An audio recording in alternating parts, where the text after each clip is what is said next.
We have what we call turtle mentality, and this is helping each other.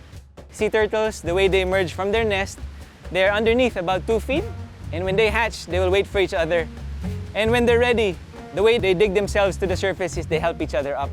If sea turtles can achieve amazing things by helping each other, tayo din, mga tao. So, pawikan mentality po, tulungan tayo.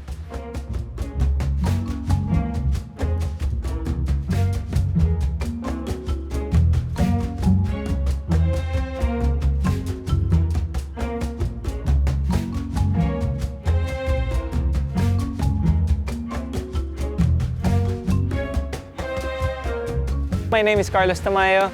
I am the Director of Operations of Project CURMA. This is primarily a sea turtle conservation effort here in La Union. So we live right here on the beach. As you can see, it's very nice. We are right in the middle of the San Juan coastline.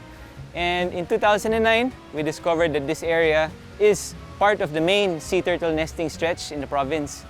So part of our research, we discovered that poaching was very prevalent in the province. Sea turtles, their eggs, and the sea turtle meat was being sold locally.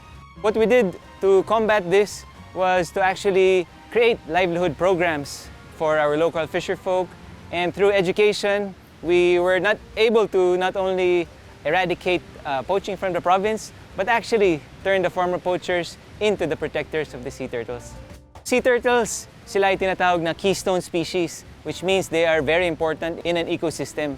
They maintain the balance of an ecosystem, and many other species rely on their existence. One of the main things that they do is they are the ones who control the population of jellyfish. And in La Union, one of our main attractions is yung ganda ng ating beach. Our partners in protecting the beauty of this beach is actually the sea turtles. By keeping our beaches jellyfish-free, then we can actually keep it tourist-friendly. La Union is very blessed when it comes to sea turtles. It is not only a nesting area, it's also a foraging place. So we actually cover the entire stretch of La Union. From San Fernando all the way till Bacnotan, we have major nesting sites for sea turtles.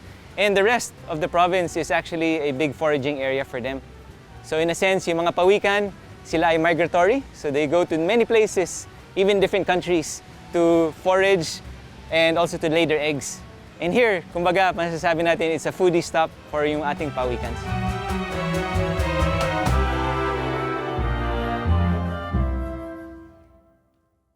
So initially, the first challenge that we had was the poaching in the province. And this was mainly financially driven. Many of the fisher folk actually live in the coastline because there's a ready available source of food. And these are very poor communities. We realized it's mainly livelihood. So what we did was, one, to educate them, and another is to help them in livelihood programs. So previously, they used to sell sea turtle eggs illegally, 6 pesos. Nowadays, we created an incentive program where they actually receive a lot higher. So now they get 20 pesos per egg that they find. They are already trained, recognized by our DENR, by our provincial and local government. From poachers, they are now the pawikan patrollers, and they're already our partners in conservation. We are on our 12th season, and in the past 12 years, we have seen a steady rise in sea turtle nesting and sea turtle hatching. Protecting the sea turtles is very important, and it takes a community effort. So what we've been able to do here is to actually activate the community. This is how we created a sustainable way of protecting the sea turtles. Sea turtle season, this lasts anywhere from 6 to 8 months. It usually starts in the end of August and goes up to about March or April.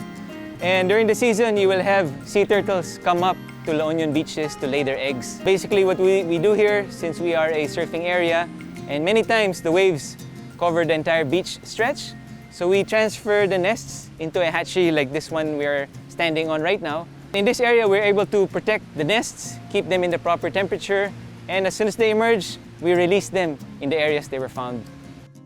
Through the help of social media and through creating partnerships with our local homeowners, with our resort owners, we have created a system here in La Union, actually a model of how a province can be sea turtle friendly, from the provincial down to the barangay level. If you come here, you can help volunteer in our many programs, to help protect nature and wildlife. And this is an example of ecotourism and sustainable tourism. You know, how we can keep the beauty of the province long-term and how people can come here, experience memorable tourism experience.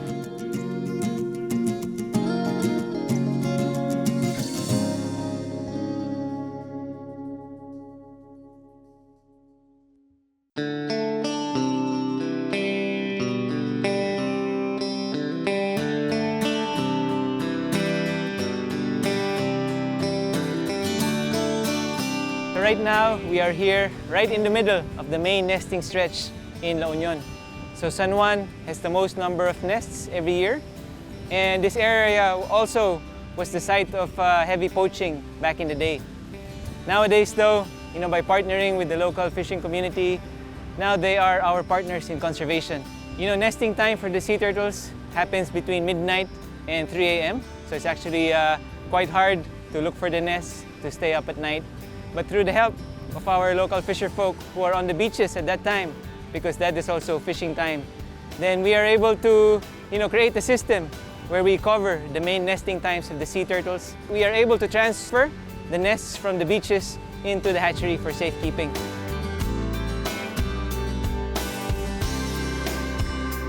Here right now we are in the hatchery. Basically what we do here is to transfer the eggs from the beach areas to the hatchery for safekeeping. You know, here we can protect them from the water. If the water reaches the eggs can actually perish. So we take them here and we make sure that the eggs are in their proper conditions, the most ideal conditions. The temperature in the nest actually determines whether they are male or female. And nowadays it's a major issue around the world. Through climate change, our beaches are just too hot. So 99% of eggs are now female. Here in the hatchery, as you can see, we have sensors here, and we are able to keep the eggs in its natural temperature. So we have the 1:1 ratio of male to female, which is ideal for them. They will stay here for around 2 months, so they incubate for an average of about 60 days. And once they emerge, we release them right away in the same area that the nest was found.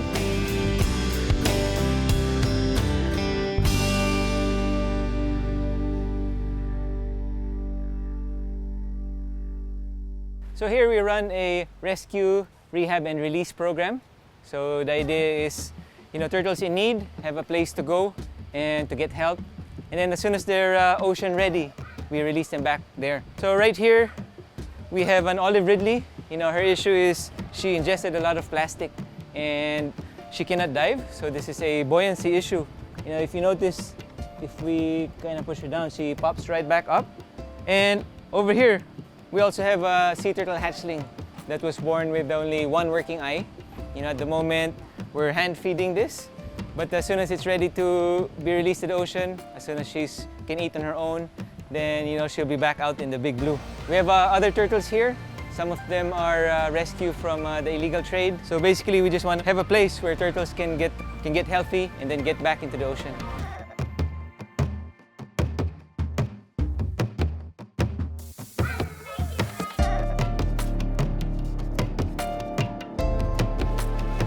It's in La Union, so we're actually very blessed, you know, not just to have surfing, but to actually have sea turtles.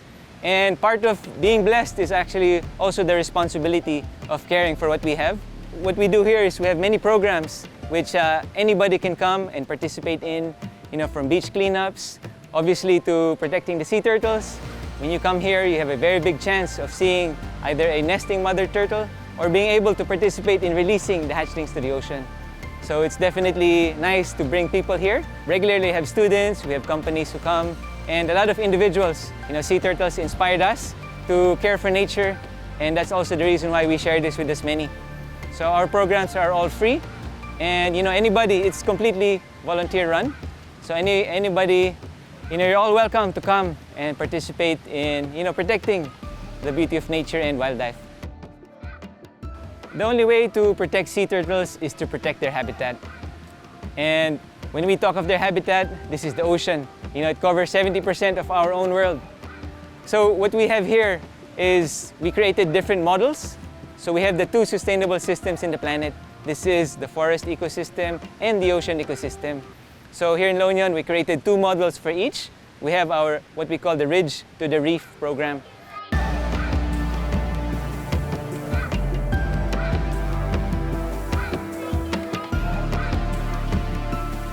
So we also have a sustainable forest area.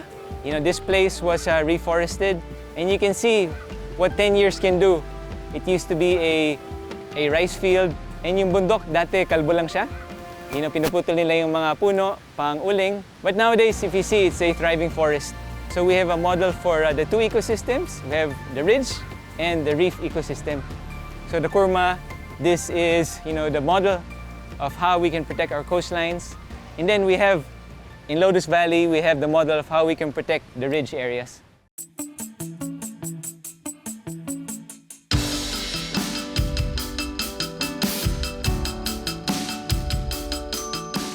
People call me Tito Toby dito sa ating probinsya ng La Union.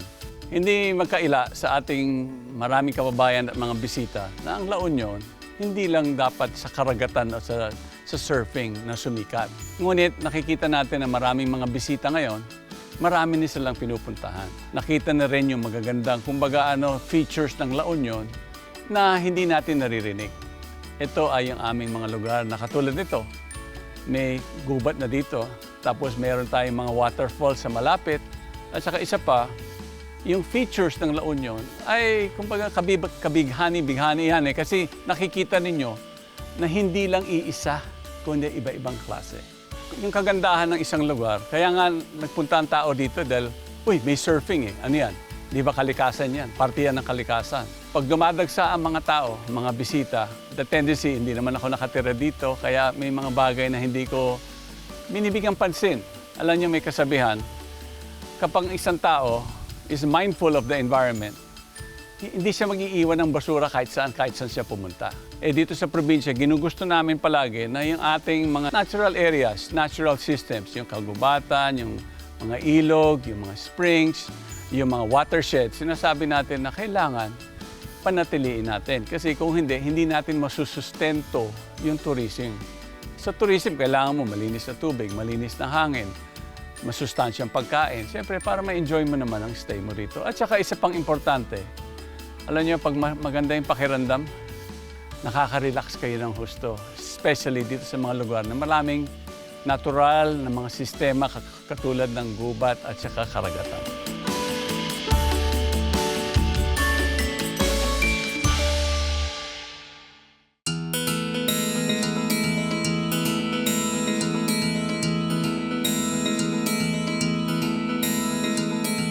Huwag lang tayo basta magtanim lang puno, kundi let us grow trees. While growing trees, you might as well grow a forest. Pag meron kang ganitong system in place, masusustento at masusupplyan yung needs ba ng tubig ng ating mga bisita at saka yung ating mga kababayan dito sa probinsya. Pangalawa, pag meron kang gubat, makakapagtanim tayo. So may food security rin. So itong yung mga bagay na importante. Pangatlo, meron din tayo nung microclimate na tinatawag nila. Hindi pa bago-bago yung klima. Kasi kapag nasira yung natural systems natin, mararamdaman natin pag mainit, mainit talaga. Pag taglamig naman, may lamig, may mahangin. Pero kapag meron kang tamang wastong, kagubatan at natural resources, makikita natin na katamtaman yung ating panahon. So it brings comfort to all of us. It's all about balancing pagdating sa nature. Ngayon, kung may mga bisita, tingnan nyo rin, gawin nyo yung parte nyo. Let's be conscious and mindful na huwag tayo mag-iiwan ng plastic. Kung may nakikita kayong hindi dapat doon, pulutin na lang. That's part of it. So you're part of the process of conserving and preserving. Dito kasi sa La Union, yung ridge malapit sa reef.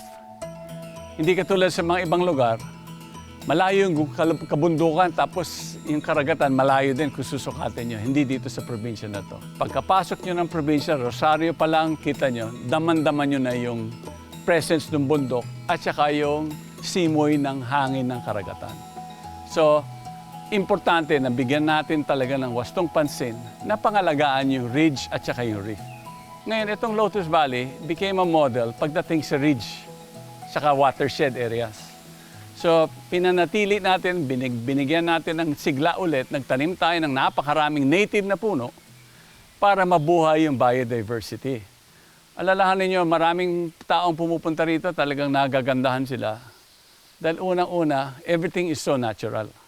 Agriculture at tourism yan, dalawang bagay yan. Ang farm na ganito, model ito ng agriculture na may tourism component. Pero sinama natin yung kagubatan, na binuhay natin yung watershed.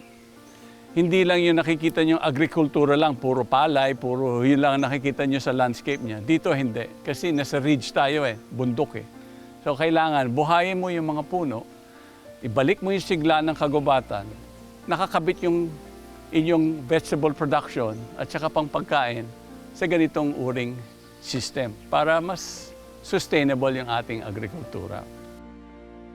Siyempre, part of growth, no? Kasi lahat ng tao pinag-uusapan palagi growth. Nalilimutan nila there's a development that we should not neglect. Because all of the resources we need, nakikita natin mga kalye, buildings, dumadami sa kuryente, the needs. Kumbaga nakikita nyo, kung ikaw economist, uy, may growth.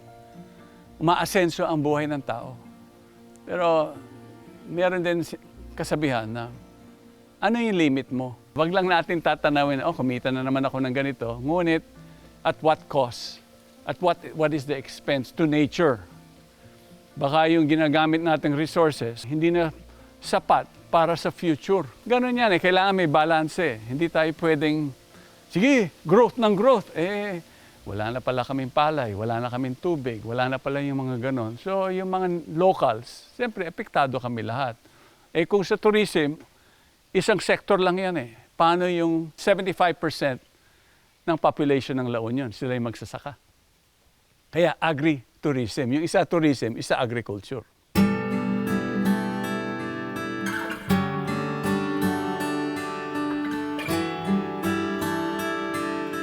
So what we are working toward is sustainable tourism. So tourism and sea turtles cannot just coexist, but can actually benefit each other. So here, what we are doing is to create a model in the province. And the dream, or the hope, or shall I say the plan, is to actually replicate what we do here in many other places in the country. In the end of the day, what we'd like is for people to change.